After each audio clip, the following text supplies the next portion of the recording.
This young man we found out in the community, ran into out in the community, doing the very work that we described from the time we got here. Serving children, serving families, serving the community. He has a giant personality and an even bigger voice. When we were sitting down having a conversation about how he came to this point, he had in fact shared how he was employed with Bojangles, actually, fast food chain, right? And how some of the elderly people actually wanted to push him out and send him to another store because he was too loud. We hear his voice sometimes before we see his face, but even more importantly, we feel his spirit before he turns the corner. He calls himself the neighborhood hope dealer. That's how he identifies himself. His goal in life was to make sure that through his service, he offered opportunities for children, more particularly for young black boys that did not have the opportunities, that might not have the opportunities that he had through mentors, through supporters in the community. He's been working in this field of service since he was 14 years old. And he stands on the words of his grandmother, who he always identifies first and foremost, right after God. His grandmother stopped her life to raise him so that he and his siblings could stay together. He's the eldest of several siblings and was always considered to be the man of the house. And when you sit down and have a conversation with him, he always is not ashamed to say, I didn't have a father figure growing up, not immediately. He found that support, that nurturing through other black men in the community that he lived in. And so he's always kept that with him because he wanted to provide opportunity. This gentleman does not ask for anything in return. He never asked for anything in return. In fact, when he discovered that he could run an after-school program right there in his community or a community of need and actually be paid for it, he was shocked. He was like, wait a minute, I've been doing this all my life. You mean to tell me people will pay me for this? He keeps his head down and he grinds.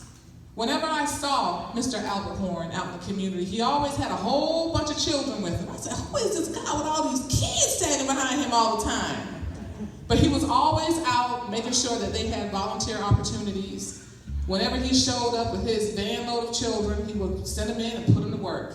Where do you need us? That's what he would say, but an even bigger voice. Mr. Horn is a humble spirit, a serving spirit. Just recently, his name kept coming across our boardroom table because by himself, with the support of his family and the children that he served, opened up a food pantry right there out of his after-school program in an area of need. An area that's considered to be a food desert in Mecklenburg County. An area that is considered to be a book desert in Mecklenburg County. An area of need. He didn't ask for permission. He simply identified a problem, came up with a solution, and started grinding. He values relationships because those relationships are what help him support his food pantry. So once a month,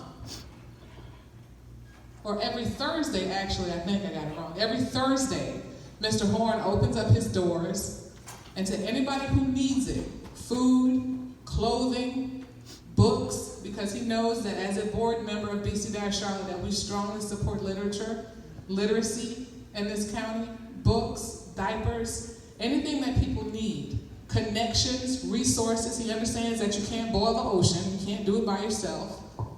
So he values relationships and he'll point people in the right direction. I am so honored. I call him an unsung hero. So honored to present this next Community Hero Award to Mr. Albert Horn. Here, here.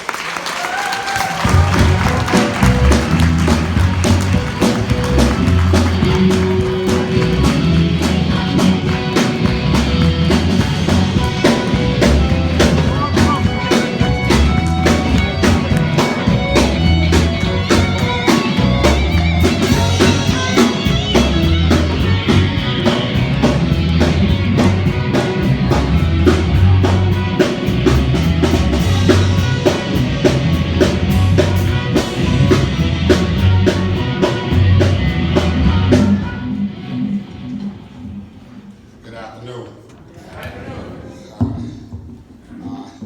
Kind of lost for words a little bit.